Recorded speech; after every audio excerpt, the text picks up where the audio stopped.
Hi, my name is Kristen. This is Kristen Craves Books, and I'm so ready to fall back in love with nonfiction.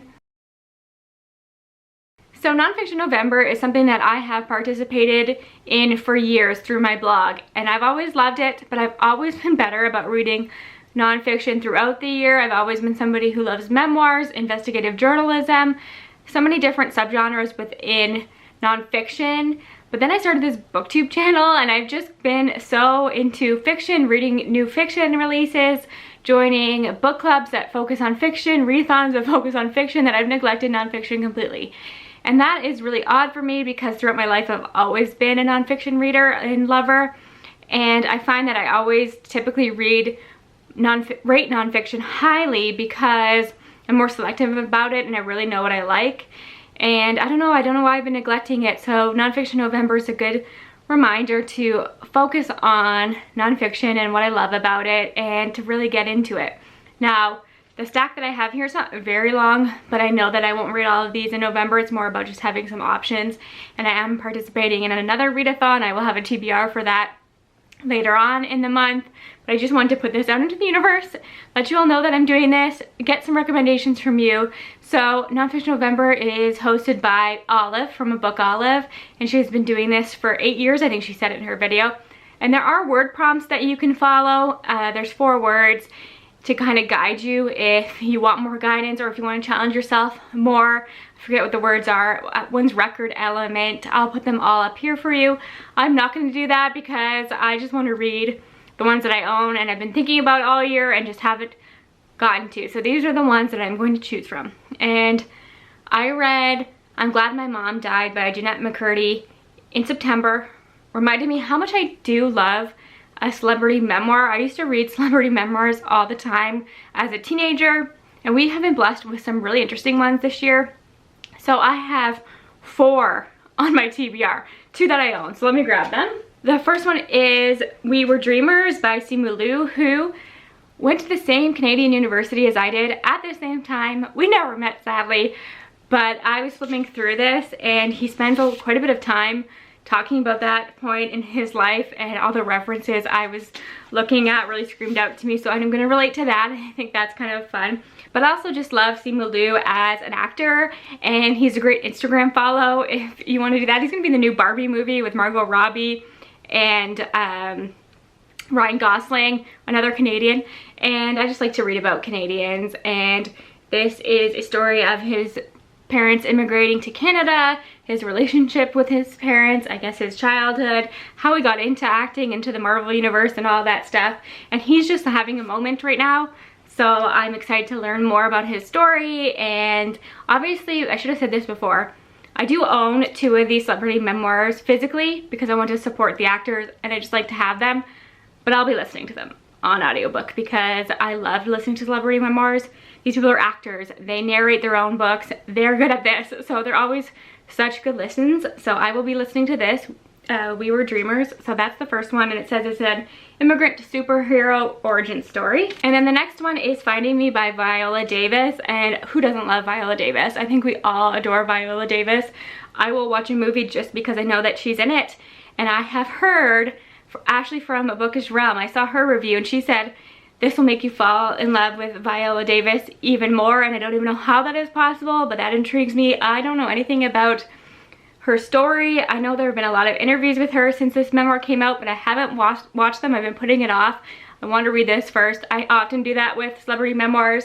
That's what I did with I'm Glad My Mom Died. As soon as I finished that, then I went down a rabbit hole of watching all of her interviews. I know I'll do the same for this one, so definitely listening to this on audio because Viola Davis has the best voice and she's just a great actor, so I cannot wait for that one. And then the 2 that I don't own and will be listening to an audiobook, the first one is Mean Baby by Selma Blair.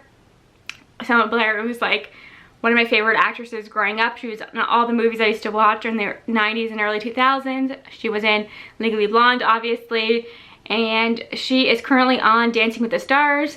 Selma Blair does have multiple sclerosis, and it's really moving. I don't watch Dancing with the Stars, I never have, but I watch her clips and I cry every time. She's really incredible, and I just love everything about her. Her friendship with Sarah Michelle Gellar, I just love that whole era.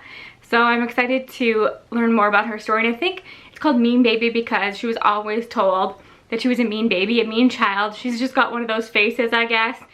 And it's all about her story, her battle with the MS, and her career as an actress. So looking forward to that, obviously. And then the last one actually comes out November 1st, and that is Friends, Lovers, and the Big Terrible Thing by Matthew Perry, who's obviously Chandler from Friends. And I always knew that he was in an active addiction while he was filming Friends, I think for a couple seasons there. But he's been very private. I didn't know any of the details. I've always had a soft spot for Chandler. He was always my favorite character. I've always had a soft spot for Matthew Perry as a person. So I'm really looking forward to getting more of his story, his battle, his recovery, his time on Friends, and just his personal life. So I think that'll be a good one to listen to as well, because he has like a dark humor about him, and I think that'll translate well on audio. So those are really my priority for November, Nonfiction November. I really want to get into those celebrity memoirs, but if I can get through those, there are a few more standard nonfictions that I want to read. And the first one I actually own, and this is Cleopatra. I can like a good biography. This is by Stacy Schiff, who won a Pulitzer Prize. So I know that she is going to be a good writer, and there's probably a lot of research in here, because one of the reasons I picked this up is, though I like biographies, they're often a slog and very long. This one is just over 300 and something pages. It's definitely over under 400. It's 324 pages. All of this is notes. So I think that is doable. The writing is not too small, and there are also photos in here. Let me show you one of the photos. So I think that this is doable. And Cleopatra is somebody in history. Obviously, I know about her. I know like the Cliff Notes versions of her story, but I don't know all the details, and I've always been kind of fascinated by that. And I've noticed lately we've been getting a few Cleopatra retellings. So I'd like to know more about her as a person and the history behind her. And this was rated the best book of the year and when it came out, so I have high hopes for that one. Then I have another November release, another one that comes out November 1st, and this is Deliberate Cruelty, Truman Capote, the Millionaire Wife, and the Murder of the Century. So I have always had this fascination with Truman Capote ever since I read In Cold Blood, which was his true crime book, and he really started the whole true crime genre and narrative nonfiction. So I've had a fascination with him.